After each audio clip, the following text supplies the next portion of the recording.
बिस्मिल्लाहिर्रहमानिर्रहीम। अस्सलाम वालेकुम स्टूडेंट्स। इससे पहले हमने पिछले लेक्चर में रदरफोर्ड एटॉमिक मॉडल के बारे में डिस्कशन की थी कि किस तरह से उसने तीनों एलिमेंट जो डिस्कवर हो चुके हैं, इलेक्ट्रॉन, प्रोटॉन, न्यूट्रॉन, उसको एक मॉडल में अरेंज किया था। लेकिन वो मॉडल जो है वो रदरफोर्ड का जो एटॉमिक मॉडल एक्सेप्टेबल नहीं था, उसमें बहुत सारे डिफेक्ट्स थे, ड्रॉबैक्स थे। उसके बाद रदरफोर्ड के ही स्टूडेंट नील बोहर ने दोबारा से एक मॉडल बनाया 1913 में। इसकी बेसिस थी quantum theory of Max Planck. Rutherford ने जो एटॉमिक मॉडल बनाया था वो क्लासिकल थ्योरी पे बेस करता था, जबकि नील बोहर ने जो एटॉमिक मॉडल बनाया था वो quantum theory of Max Planck पर बेस करता है। सबसे पहले क्वांटम थ्योरी की बात करते हैं। क्वांटम थ्योरी क्या थी? क्वांटम थ्योरी का मतलब है कि एनर्जी, जब कोई रिवॉल्विंग या चार्ज पार्टिकल एनर्जी इमिट करता है तो वो एक ख़ास पैकेट ऑफ एनर्जी की फॉर्म में रिलीज़ करता है। कॉन्टीन्यूसली रिलीज़ नहीं करता, बल्कि क्वांटाइज्ड फॉर्म में एनर्जी रिलीज़ करता है, जिसे हम सिंगल को कहते हैं एक क्वांटम। ठीक है, तो that packet of energy is called quantum. तो that is why this is called quantum theory of Max Planck. इस बेस पर नील बोहर ने 1913 में एक बोहर एटॉमिक मॉडल दिया था। According to this model, energy of the revolving electron is quantized. ये तो इलेक्ट्रॉन जो है वो न्यूक्लियस के डिस्कवर करते हैं, ये रदरफोर्ड पहले बता चुका था, लेकिन नील बोहर ने ये बताया कि ये इलेक्ट्रॉन्स न्यूक्लियस के गिर्द ख़ास किस्म के एनर्जी लेवल्स में रिवॉल्व करते हैं और इनकी एनर्जी जो है वो क्वांटाइज्ड होती है। मतलब क्वांटाइज का मतलब होता है मेजर की हुई होती है। अब जब तक ये इलेक्ट्रॉन्स एनर्जी रिलीज़ या एब्जॉर्ब नहीं करेंगे, तब तक ये एक से दूसरे सर्कुलर ऑर्बिटल में नहीं जाएंगे। दूसरी बात जो नील बोहर ने सबसे इंपॉर्टेंट की थी कि इसने ऑर्बिट्स डिस्कवर किए थे, ऑर्बिटल्स डिस्कवर किए थे। रदरफोर्ड ने कहा था कि इलेक्ट्रॉन्स न्यूक्लियस के गिर्द रिवॉल्व करते हैं, लेकिन उसने पाथ डिसाइड नहीं किया था कि कहाँ पे रिवॉल्व करते हैं। नील बोहर ने स्पेसिफिक सर्कुलर पाथ डिस्कवर किए, जिनको हम कहते हैं ऑर्बिट्स, और इन ऑर्बिट्स में फिर इलेक्ट्रॉन जो है वो रिवॉल्व करते हैं। ठीक है, और ये जो रिवॉल्व करते हैं इलेक्ट्रॉन्स, इनकी एनर्जी जो है वो क्वांटाइज होती है, मतलब मेजर की भी होती है। अगर इलेक्ट्रॉन्स एक ऑर्बिटल से दूसरे ऑर्बिटल में जंप करेंगे तो उनको एक क्वांटाइज्ड यानी मेजर अमाउंट ऑफ एनर्जी या तो रिलीज करनी पड़ेगी और या एब्जॉर्ब करनी पड़ेगी। इस तरह से अब ये सामने आपके एक मॉडल है। ये सेंटर में एक न्यूक्लियस को इंडिकेट किया और इसके गिर्द जो ब्लैक लाइनिंग सर्कुलर पाथ नजर आ रहे हैं, ये डिफरेंट एनर्जी शेल्स यानी कि ऑर्बिटल्स को इंडिकेट कर रहे हैं, जो कि नील बोहर ने डिस्कवर किए। हर एक ऑर्बिटल की अपनी स्पेसिफिक एनर्जी है और हमने इनको नाम दिया है KL, M और इसी तरह से एंड सो ऑन नाम हम दे सकते हैं। और इसके बाद जो पहला ऑर्बिटल है उसको हमने N1 और दूसरे को N2 और N3 इस तरह से नंबरिंग किया है। अब अगर इलेक्ट्रॉन फर्स्ट ऑर्बिटल K में है तो इसकी एनर्जी कम होती है, और L एनर्जी जो सेकंड एनर्जी लेवल है, एनर्जी ऑर्बिटल है, शेल भी कहते हैं इसको, एनर्जी इससे ज़्यादा होती है, और थर्ड की उससे भी ज़्यादा होती है। अगर इलेक्ट्रॉन कोई पहले ऑर्बिटल से दूसरे ऑर्बिटल में जाएगा तो ऑब्वियसली उसको एनर्जी ज़्यादा चाहिए, तो वो एनर्जी एब्जॉर्ब करेगा। ठीक है, ये देखिए एनर्जी एब्जॉर्ब की इंडिकेशन। तो एनर्जी एब्जॉर्ब करेगा जब कोई इलेक्ट्रॉन जो है वो लोअर एनर्जी से हायर एनर्जी की तरफ जा रहा है। ठीक, इसी तरह से अगर कोई इलेक्ट्रॉन हायर एनर्जी ऑर्बिटल से लोअर एनर्जी वापस आता है तो उससे जितनी एब्जॉर्ब एनर्जी है वो रिलीज करनी होगी। तो दोनों पॉसिबिलिटीज होगी कि जब इलेक्ट्रॉन लोअर एनर्जी से हायर में जाता है तो एनर्जी एब्जॉर्ब करता है, और जब हायर से लो में आता है तो एनर्जी रिलीज करता है। इस तरह से इन सारी एक्सपेरिमेंट से नील बोहर ने कुछ पोस्टुलेट्स बनाए थे जो हम बारी बारी स्टडी करेंगे। तो ये postulates of Niels Bohr atomic theory बहुत इंपॉर्टेंट है। सबसे पहली बात जो उन्होंने स्टडी किया था वो था हाइड्रोजन का एटम। तो उन्होंने ये कहा कि हाइड्रोजन एटम में सेंटर में एक टाइनी न्यूक्लियस होता है और उसके गिर्द इलेक्ट्रॉन जो है स्पेसिफिक सर्कुलर पाथ में रिवॉल्व करते हैं, और इन सर्कुलर पाथ का स्पेसिफिक रेडियस भी होता है R। रेडियस आपको पता है ना, सेंटर न्यूक्लियस सेंटर से लेके आउटर मोस्ट किसी भी एक पॉइंट तक जो डिस्टेंस होता है, और बल्कि 2 पॉइंट तक, एक इस पॉइंट से इस पॉइंट तक जो थ्रू आउट मिलाते हैं लाइन एक मिला ली सर्कल को, उसका रेडियस कहलाती है, और जो हाफ होता है सेंटर से वो उसका डायमीटर कहलाता है। तो बहरहाल जो सेंटर से जो डिस्टेंस है उसका वो रेडियस जो स्पेसिफिक है। तो जितने शेल्स हैं हमारे उनका एक स्पेसिफिक रेडियस होता है और इसी हिसाब से उनकी एनर्जी भी अलग होती है।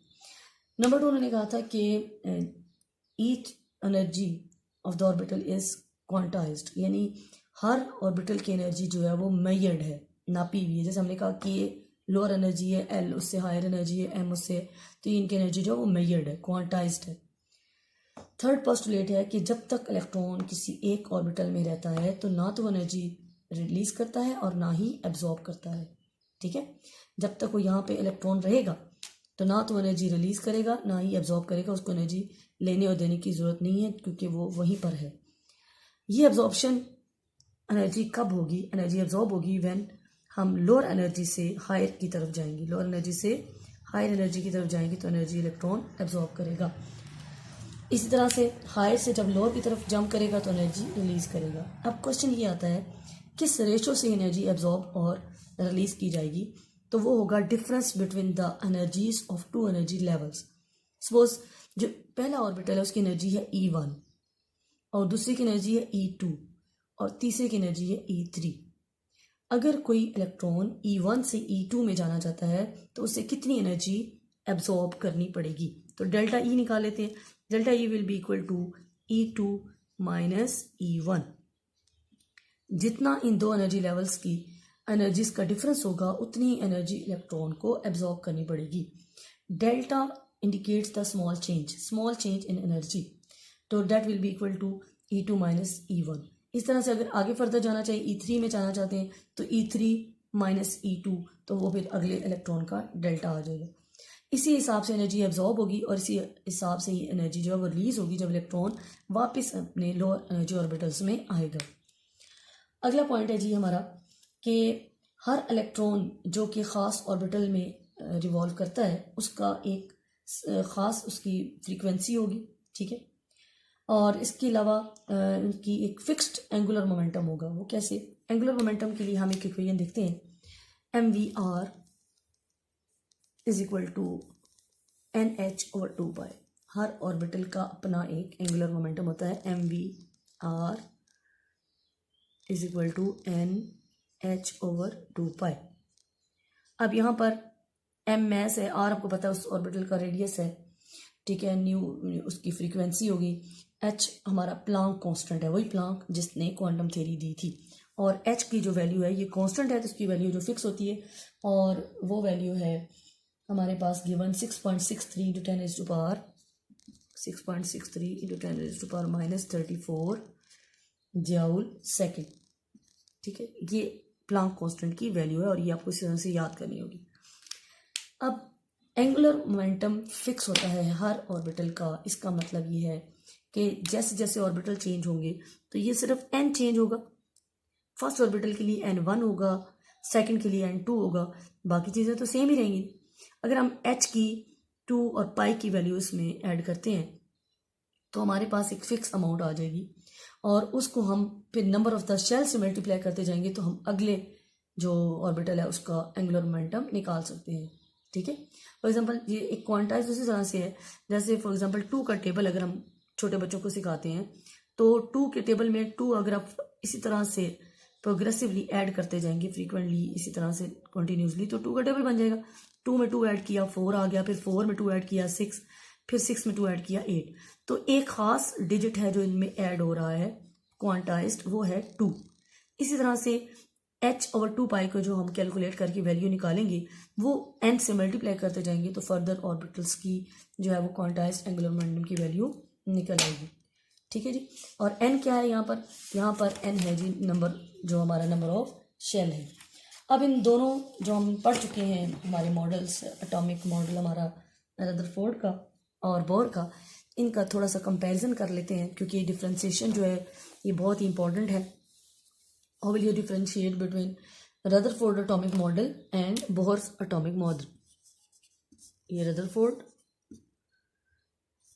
एटॉमिक मॉडल और एक तरफ हम कर लेते हैं बोहर्स एटॉमिक मॉडल।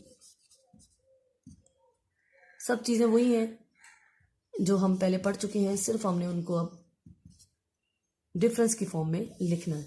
ठीक, सबसे पहला डिफरेंस जो रदरफोर्ड एटॉमिक मॉडल था वो हमारा क्लासिकल थ्योरी पे बेस करता था। किस पे बेस करता था? Classical theory. ठीक है, मैंने आपको बताया क्लासिकल थ्योरी ऑफ रेडिएशंस के बारे में। उसके बाद हमारा जो पहला पॉइंट नील बोहर में था कि नील बोहर का जो मॉडल है वो क्वांटम मैकेनिक्स पे बेस करता था, क्वांटम थ्योरी पर। ये पहला डिफरेंस आ गया। उसके बाद अगला डिफरेंस है कि रदरफोर्ड के मुताबिक इलेक्ट्रॉन्स जो हैं वो न्यूक्लियस के गिर्द मूव करते हैं। Electrons revolve around the nucleus. अब कहाँ मूव करते हैं ये नहीं बताया गया, सिर्फ ये कहा कि न्यूक्लियस के गिर्द मूव करते हैं। लेकिन बोर ने कहा था कि इसने ऑर्बिटल डिस्कवर किए, ऑर्बिट्स डिस्कवर किए थे,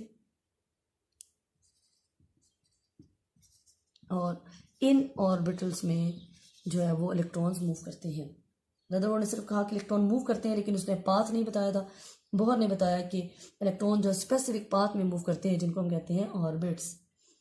उसके अलावा नंबर 3 जो डिफरेंस है कि जो ऑर्बिटल्स के बारे में रदरफोर्ड ने कोई आइडिया नहीं दिया। There was no idea about orbits, whereas Niels Bohr ने जो है वो जैसी बात है स्पेसिफिक ऑर्बिट जो है वो डिस्कवर किए थे, ठीक है, जिनमें इलेक्ट्रॉन्स रिवॉल्व करते हैं, इलेक्ट्रॉन रिवॉल्व करते हैं स्पेसिफिक ऑर्बिटल्स, ठीक है। उसके बाद नंबर 4, इसके मुताबिक जो रदरफोर्ड है उसका स्पेक्ट्रम आना चाहिए था कॉन्टिन्यूस। हमने पढ़ा था जो इसमें ड्रॉबैक था, ठीक है। लेकिन एक्चुअली जो एटम का था वो आना चाहिए था लाइन, लेकिन इसने तो कहा था कि लाइन स्पेक्ट्रम प्रोड्यूस करेगा, लेकिन नील बोर ने लाइन स्पेक्ट्रम जो है वो प्रोड्यूस किया, ठीक। आखिरी पॉइंट हमारा, रदरफोर्ड के मुताबिक एटम शुड कोलैप्स, एटम को कोलैप्स कर जाना चाहिए, there will be no more atom. लेकिन एक्चुअली एटम जो है वो एग्जिस्ट करता है, लेकिन इसके मुताबिक एटम एग्जिस्ट करते हैं। तो that was all about the atomic theory of Rutherford and Bohr. Thank you so much.